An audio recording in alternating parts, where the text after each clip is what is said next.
Hello, welcome back again sa ating sharing for bread of God in the name of the Father, and to the Son, and to the Holy Spirit. Amen. Lord, nagpapasalamat ako sa iyo dahil sa binibigay mo ng mga pagkakataon at kaliwanagan sa aking isipan upang mananatili ako sa pananaliksik sa Bible at aking ibahagi sa aking mga kapatid sa mundo ang mga aking na pag-alaman at aking naunawaan upang sila din magkaroon ng kaliwanagan at kaalaman sa pamaraan ng aking ginagawa. Lord, maraming salamat sa mga bagay na ito na ibinigay mo sa akin at lakas upang ipagpatuloy ang pagbahagi sa aking mga nalalaman ayon sa kasulatan. Amen. Okay, brothers and sisters, magsishare tayo ng isang istorya or bahagi ng buhay ng ating Biblia. Alam nyo, sa Biblia natin, meron tayong mga propeta na hindi nakaranas ng kamatayon. Yun ang pinakamaganda. Halimbawa lamang ay si Enoch. Si Enoch, hindi siya nakaranas ng kamatayon. Siya ay dinala sa langit, no? Dinala siya sa langit. So, ano ba si Enoch? Sino ba si Enoch? No? Bakit siya ay napaka-espesyal sa mahal ni Diyos at dinala siya sa langit, hindi siya nakaranas ng kamatayon? Ang buhay ni Enoch ay inilarawan sa Genesis chapter 5, 18 to 24 at Hebreo chapter 11, verse 5. Si Enoch ay anak ni Jared at apo ni Mahalalel sa mga inapo ni Adam. Siya ay nabuhay noong ikapitong henerasyon mula sa kay Adam. Ayon sa Biblia, si Enoch ay nabuhay ng 365 taon bago siya dinala ng Diyos sa langit. Napakaganda ang kanyang buhay, Siya ay inilarawan bilang isang taong lumalakad na kasama ang Diyos. Napakaganda mga kapatid. Tayo rin lalakad tayo na kasama ang Diyos para hindi rin tayo makaranas ng kamatayan. Diba, brothers and sisters? Sa Biblia ay nagsasabi na si Enoch ay nagkaroon ng isang anak na lalaki na tinatawag na Methuselah na nabuhay ng 969 taon at naging lulo ni Noah. So, alam na natin, ang lolo ni Noah ay si Enoch. Si Enoch hindi nakaranas ng kamatayon, siya ay espesyal, no? So, napakaganda ang kanyang buhay. Kapatid, brothers and sisters, dapat natin lagi alalahanin ang buhay natin sa mundo na ang ating mga propeta, ang ating mga banal, mayroong mga bagay na napakaganda sila sundan, napakaganda silang tularan, kagaya lang ni Elias at ni Enoch na hindi nakaranas ng kamatayon. Napakaganda. Si Mama Mary din, hindi rin nakaranas ng kamatayon, no? So, sa totoo lang, ang pag-alaman ko, si Enoch at saka si Elias ang hindi nakaranas ng kamatayon. So, bilang tao sa mundo, bilang ako ultimo, alam niyo ba'y nangangarap din ako, sabi ko sa sarili ko, Lord, antayin kita. So, it means, gusto ko rin hindi makaranas na kamatayon, ha? Diba, how amazing ang aking tinatawag na minimiti, pinapangarap. Pero sa totoo lang, Lord, hiningi ko talaga kay Lord na ganun din ang mangyari sa akin. Hiningi ko talaga sa Kanya na ako'y magsalubong, no? Sasalubungin. Kaya aking sinusubaybayan at aking sinusunod ang mga nakasulat sa Bible upang aking ikabubuhay, upang makamtan ko ang buhay na walang hanggan.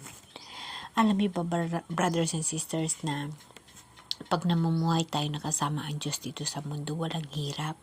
Lagi niyo tatandaan, uunahin natin ang Diyos. Kahit ano pa naman ang mangyayari, uunahin natin ang Diyos, no? Uunahin natin ang Diyos. Lagi nating tatandaan na sa second coming, si Jesus Christ, gagawin niya ang bagong langit at ang bagong lupa. Magiging perpekto ang ating pamumuhay. dahil pipili ang mahal na Diyos ng kanyang mga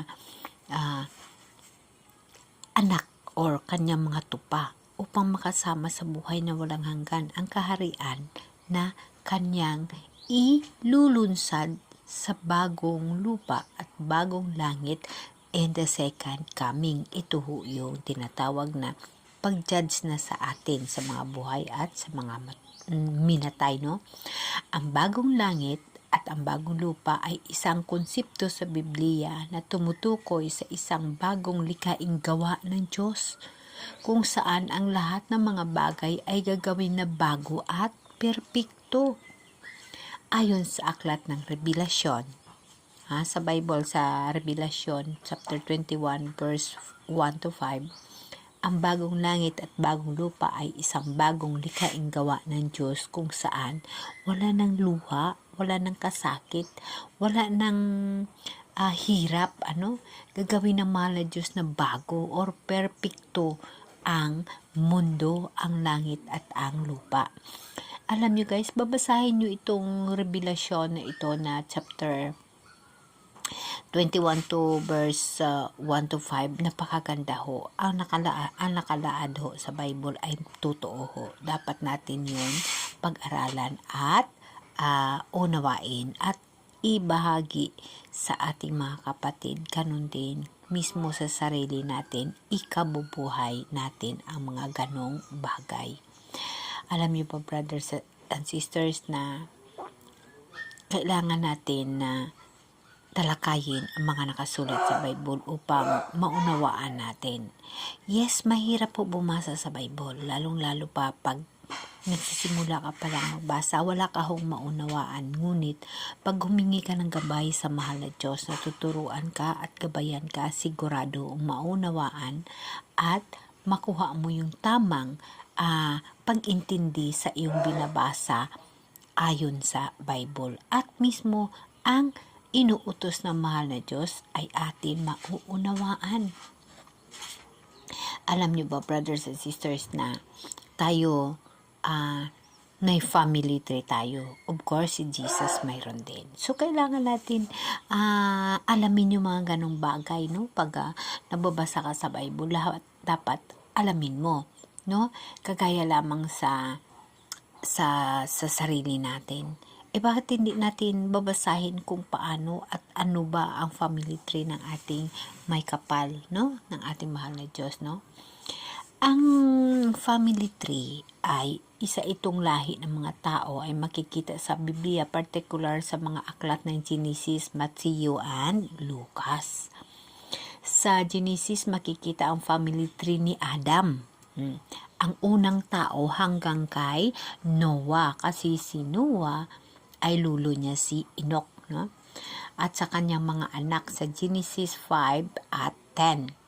Sa Mateo, makikita mo doon sa chapter 1, verse 1 to 17, ang family tree ni Jesus Christ na patuloy mula kay Abraham hanggang kay Joseph, ang asawa ni Mary.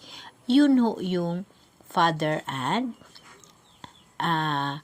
mother ni Jesus dito sa mundo. Si Mother Mary ang pinili niyang ina, no?